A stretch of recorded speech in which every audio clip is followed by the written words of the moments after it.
जी अस्सलाम वालेकुम बेटा। आज का हमारा जो टॉपिक है ये है वेव्स। तो हम देखेंगे कि वेव्स क्या होती हैं और इसकी टाइप्स जो हैं वो क्या हैं। तो बेटा वेव्स दरहकीकत एक डिस्टर्बेंस को कहते हैं जो मीडियम के पार्टिकल्स के दौरान टू एंड फ्रो मोशन को क्रिएट करता है। मतलब आप ऐसे खलल को वेव कहते हैं जो पार्टिकल्स के दरमियान टू एंड फ्रो मोशन को क्रिएट कर देता है। उसको हम लोग क्या नाम देते हैं? वेव का नाम देते हैं। जैसा कि मिसाल के तौर पर फ़र्ज़ करें आपने एक वॉल के साथ किसी स्ट्रिंग को बांधा हुआ है और आप लोग अपने यहाँ से इसको पकड़ के अपने हाथ को जर्क देते हैं, मतलब झटका सा देते हैं, तो इसके अंदर एक डिस्टर्बेंस क्रिएट होता है। उस डिस्टर्बेंस को हम लोग नाम देंगे किस चीज़ का? वेव का। या फिर आपके पास सपोज़ एक टब के अंदर वाटर पड़ा है, ये सपोज़ यहाँ पर आपके पास यहाँ तक जो है वो वाटर मौजूद है। तो अगर आप इसके अंदर कोई पत्थर फेंकते हैं, स्टोन फेंकते हैं, तो इसके अंदर जो पार्टिकल्स हैं वो टू एंड फ्रो मूव करना शुरू कर देते हैं। तो इसको हम लोग किस चीज़ का नाम देंगे? इसको हम लोग नाम देंगे वेव का। बेटा तो इसका मतलब है हम लोग कह सकते हैं कि वेव दर हकीकत एक डिस्टर्बेंस का नाम है जो पार्टिकल्स को एक फिक्स पोजीशन के गिर्द मूव करवाती है, मतलब टू एंड फ्रो मूव करवाती है। तो याद रखिए जिस फिक्स पोजीशन के गिर्द ये आपके ऑब्जेक्ट को टू एंड फ्रो मूव करवाती है उसको हम लोग पोजीशन को नाम देते हैं मेन पोजीशन का।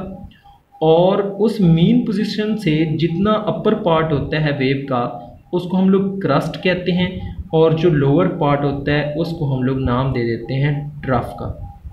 और एक क्रस्ट और ट्रफ मिलके, मतलब अगर हम बात करते हैं सपोज ये हमारे पास कोई एक वेव है, तो ये वाला इसका जो है सारे का सारा अपर पार्ट है, इसको हम लोग नाम दे देंगे किस चीज़ का? क्रस्ट का। और ये वाला इसका जो है वो लोअर पार्ट है, तो इसको हम लोग नाम दे देंगे ट्रफ का। ओवरऑल क्रस्ट और ट्रफ जो है ये मिल के जो हमारे पास एक मुकम्मल वेव बनाते हैं। और एक क्रस्ट के इस पॉइंट से लेकर यहाँ तक जो है जो डिस्प्लेसमेंट होता है, मतलब क्रस्ट और ट्रफ का जो दरमियानी फासला होता है, इसको हम लोग नाम दे देते हैं किस चीज़ का? Wave length. वेव से मुराद वेव और लेंथ डिस्टेंस को कहते हैं। तो मतलब एक क्रस्ट और ट्रफ के दरमियान जो फासला होता है उसको हम लोग किस चीज़ का नाम देते हैं? वेव लेंथ का। बट अगर हम टाइप्स की, वेव्स की टाइप्स की बात करते हैं तो इसकी बेसिकली दो टाइप्स होती हैं। एक को हम मैकेनिकल वेव्स कहते हैं और एक को हम इलेक्ट्रोमैग्नेटिक वेव्स कहते हैं। इलेक्ट्रोमैग्नेटिक को EM शॉर्ट में लिखा है, EM वेव्स कह सकते हैं आप लोग। जी बेटा, मैकेनिकल वेव्स ऐसी वेव्स को कहा जाता है जिनको अपने प्रोपोगेट होने के लिए, मतलब एक जगह से दूसरी जगह तक पास आउट होने के लिए किसी मीडियम की ज़रूरत नहीं होती, उनको हम लोग क्या नाम देते हैं? Mechanical waves. Sorry, required medium for their propagation. जिन ऐसी वेव्स जिनको गुजरने के लिए, अपनी पास आउट होने के लिए किसी मीडियम की ज़रूरत होती है, उनको हम लोग नाम देते हैं मैकेनिकल वेव्स का। मिसाल के तौर पर आपके पास जो है साउंड वेव्स हैं। आप लोग जानते हैं साउंड वेव्स को गुजरने के लिए एयर की ज़रूरत होती है। आप लोग बात कर रहे हैं waves in water. Waves in water तभी क्रिएट हो सकती हैं कि अगर आपके पास वाटर मौजूद है। वेव्स इन स्ट्रिंग और स्प्रिंग जो हैं, ये सारी की सारी ऐसी मिसालें हैं। जैसे कि स्ट्रिंग मतलब तब क्रिएट हो सकती हैं अगर आपके पास स्प्रिंग है, या अगर स्प्रिंग की बात करते हैं तो कम से कम आपके पास स्प्रिंग होना ज़रूरी है। मतलब ऐसी वेव्स हैं जिनको अपने प्रोपोगेशन के लिए किसी मीडियम की ज़रूरत होती है। इनको हम लोग किस चीज़ का नाम देते हैं? मैकेनिकल वेव्स का। और ऐसी वेव्स जिनको गुजरने के लिए, अपने प्रोपोगेशन के लिए किसी किस्म के मीडियम की ज़रूरत नहीं होती, उनको हम लोग क्या कहते हैं? EM वेव्स, या फिर हम लोग नाम देते हैं उनको इलेक्ट्रोमैग्नेटिक वेव्स। मतलब इनको अपने पास आउट होने के लिए किसी भी किस्म के मीडियम की ज़रूरत नहीं होती। जैसे कि अगर आप लोग बात करते हैं लाइट की, आप लोग जानते हैं सूरज से हमारे पास जो रोशनी है वो आती है, और सूरज और ज़मीन के दरमियान बहुत सारी ऐसी जगह है जिसको आप लोग वैक्यूम कहते हैं। तो वैक्यूम ऐसी जगह को कहते हैं जहाँ पे कोई चीज़ वाक़या नहीं है। इसका मतलब है फिर भी सूरज की जो रेज़ हैं वो यहाँ तक पहुँच रही हैं, तो इसका मतलब है लाइट को गुज़रने के लिए किसी मीडियम की ज़रूरत नहीं है। इसी तरह आप लोग हीट रेज़ की बात करते हैं या फिर एक्स रेज़ हैं, टेलीविज़न रेज़ हैं, तो ये ऐसी वेव्स हैं जिनको गुज़रने के लिए किसी किस्म के मीडियम की ज़रूरत नहीं, तो इनको हम लोग नाम देते हैं इलेक्ट्रोमैग्नेटिक वेव्स। फर्दर जो मैकेनिकल वेव्स हैं बेटे, इनकी दो मज़ीद टाइप्स होती हैं। एक को हम लोग नाम देते हैं ट्रांसवर्स वेव्स का और एक को हम लोग नाम देते हैं लॉन्गिट्यूडिनल वेव्स का।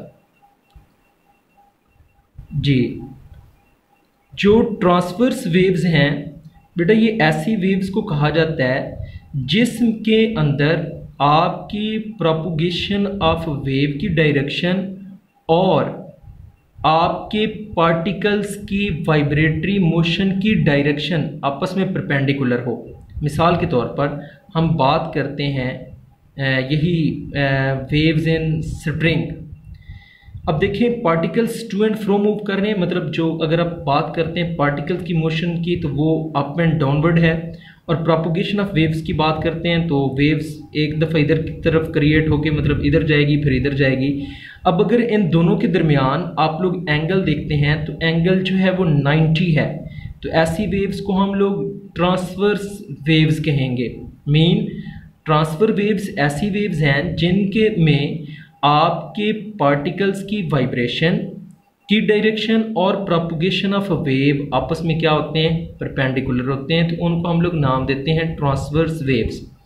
लॉन्गिट्यूडिनल वेव्स में क्या होता है कि अगर आप ये इसकी मिसाल, अगर ट्रांसवर्स वेव्स की मिसाल की बात करें तो यही आप लोग कह सकते हैं कि वेव्स इन स्ट्रिंग।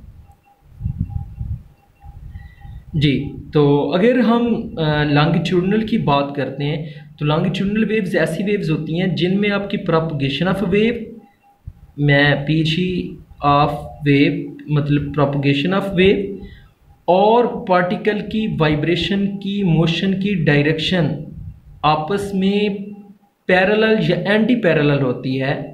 उसमें हम उसको हम लोग क्या नाम देते हैं, लॉन्गिट्यूडिनल वेव्स। फ़र्ज़ करें सपोज मेरे पास ये कोई एक स्प्रिंग है जो है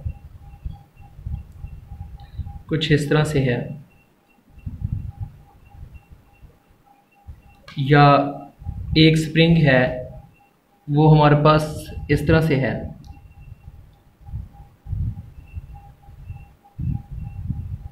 जी, अगर हम इसको यहाँ से पुशअप करते हैं मतलब खींचते हैं तो पार्टिकल की वाइब्रेशन ऐसे होगी और आपकी प्रोपगेशन ऑफ वेव भी इसी डायरेक्शन में होगी, मतलब प्रोपगेशन ऑफ वेव भी इसी तरह से है। तो आपके प्रोपगेशन ऑफ वेव और डायरेक्शन ऑफ पार्टिकल्स जो है, motion of direction of particles, वो आपस में पैरेलल और एंटी पैरेलल है, तो ऐसी वेव्स को लॉन्गिट्यूडिनल वेव्स का नाम देंगे। तो बेटा आज के लिए इतना ही। ये आप लोगों ने जो है वो इसको अपनी कॉपीज़ के ऊपर सारी डेफिनेशंस को बुक से देख के राइट करना है और इनको लर्न भी करना है।